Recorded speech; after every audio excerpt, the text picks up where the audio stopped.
ये BJP RSS वालों को अब मैं अच्छी तरह जानता हूं।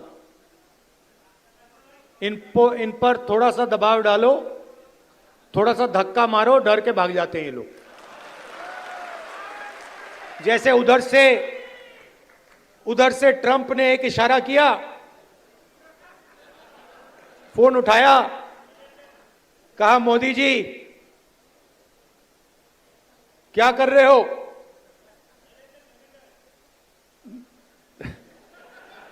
नरेंद्र सरेंडर, और जी हजूर करके नरेंद्र मोदी जी ने ट्रंप के इशारे का पालन किया। आपको एक समय याद होगा जब फोन कॉल नहीं आया था, 7th फ्लीट आई थी, 71 की लड़ाई में 7th फ्लीट आई थी, हथियार आए थे, एयरक्राफ्ट कैरियर आया था। इंदिरा गांधी जी ने कहा मुझे कुछ जो करना है मैं करूंगी।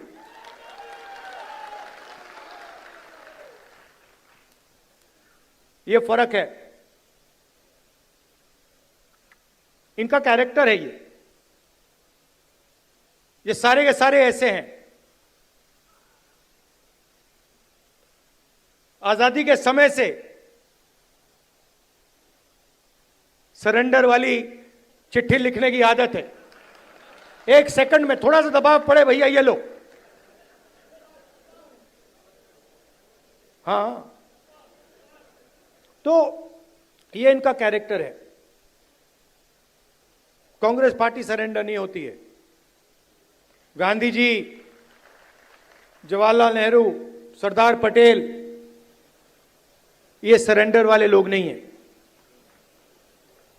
ये सुपर पावर से लड़ने वाले लोग हैं। कांग्रेस के स्वघोषित स्वनामधन्य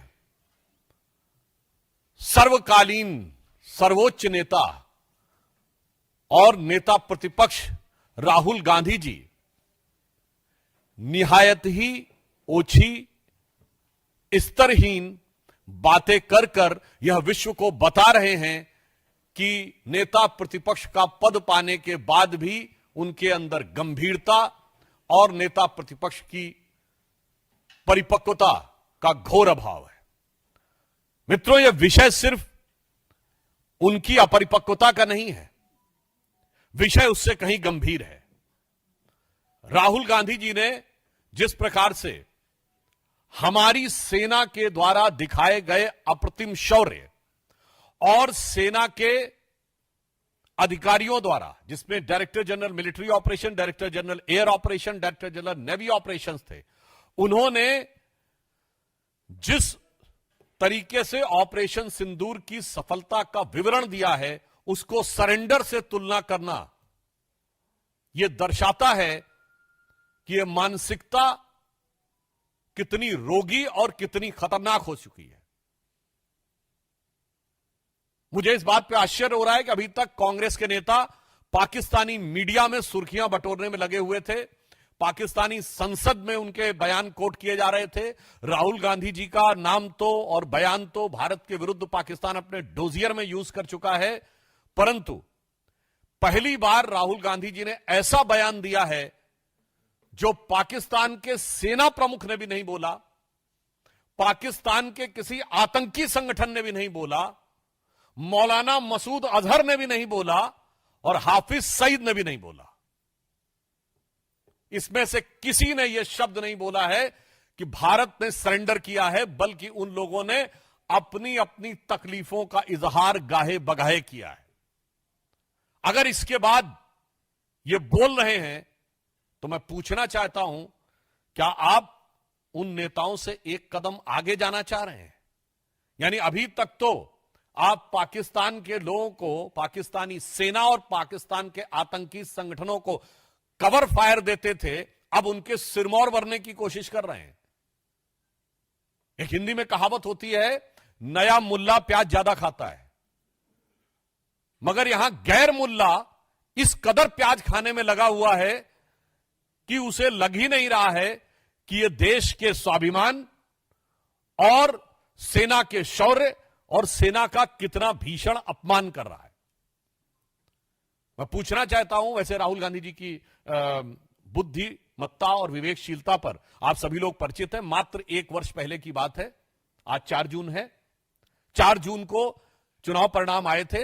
तीसरे अटेम्प्ट में 3 अंक ना पाने को, जिसको अद्भुत सफलता नजर आ रही हो और पटाखे फोड़ने शुरू कर दिए हो, और तीसरी बार प्रधानमंत्री बनने पर जिसको पराजय नजर आ रही हो, उसकी कितनी समझ है और उसका कितना विवेक है, यह भली भांति समझा जा सकता है।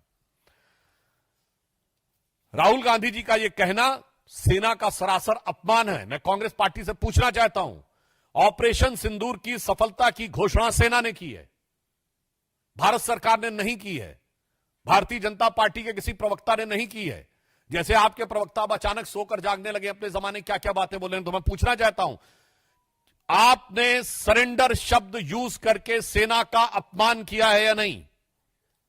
क्योंकि सीधे सीधे जब आपने सेना के बयान को सरेंडर से तुलना किया है, इसका मतलब भारत और भारत की सेना का सर झुकाने का वो काम, और इसके लिए वो शब्द जो पाकिस्तान की सेना, पाकिस्तान के आतंकवादी संगठन और यूएन सिक्योरिटी काउंसिल के द्वारा डिजिग्नेटेड आतंकवादी जैसे मौलाना मसूद अजहर और हाफिज सईद भी नहीं बन कर पाए हैं, तो आप क्यों उनके मुहाफिज बनने की कोशिश कर रहे हैं?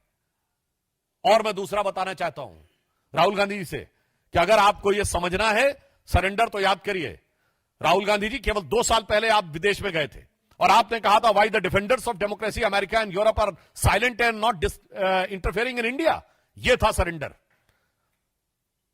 15 जुलाई 2011 को आपने कहा, it's impossible to totally control terrorism. यह था आतंक के आगे सरेंडर।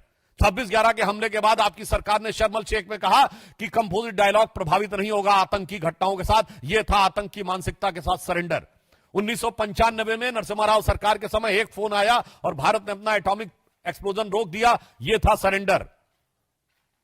1971 में 93,000 प्रिजनर ऑफ वॉर थे। 1971 में 93,000 प्रिजनर ऑफ वॉर थे, फिर भी पीओके क्यों सरेंडर कर दिया? छंब का 160 किलोमीटर का एरिया जीता हुआ क्यों सरेंडर कर दिया? 13,000 किलोमीटर पाकिस्तान के पंजाब और सिंध का जीता हुआ क्यों सरेंडर कर दिया? 54 हमारे सैनिकों को वापस नहीं लिया, उन्हें क्यों सरेंडर कर दिया? 1965 में जीता हुआ हाजी पीर का दर्रा सरेंडर कर दिया। लाहौर से 20 किलोमीटर दूर तक सेना पहुंच गई थी, वो सरेंडर कर दिया। 62 में तो क्या क्या सरेंडर कर दिया। 19 नवंबर 1962 को जवाहरलाल नेहरू का कैनेडी को लिखा गया लेटर है, जिसमें उन्होंने सीधे कहा है कि अमेरिका आकर अमेरिकन पायलट्स हमारी एयरफोर्स को संभाले, जो 2010 में डिक्लासिफाइड हुआ है कैनेडी लाइब्रेरी के द्वारा। 1960 में सिंधु का 80% पानी सरेंडर कर दिया। 1948 में आपने कश्मीर का एक हिस्सा सरेंडर कर दिया। 1947 में मुस्लिम लीग के आगे 1/3 सरेंडर कर दिया। तो राहुल गांधी जी, आपकी पार्टी और आपके खानदान के कारनामे आजाद हिंदुस्तान के कैलेंडरों में सरेंडर से भरे पड़े हैं।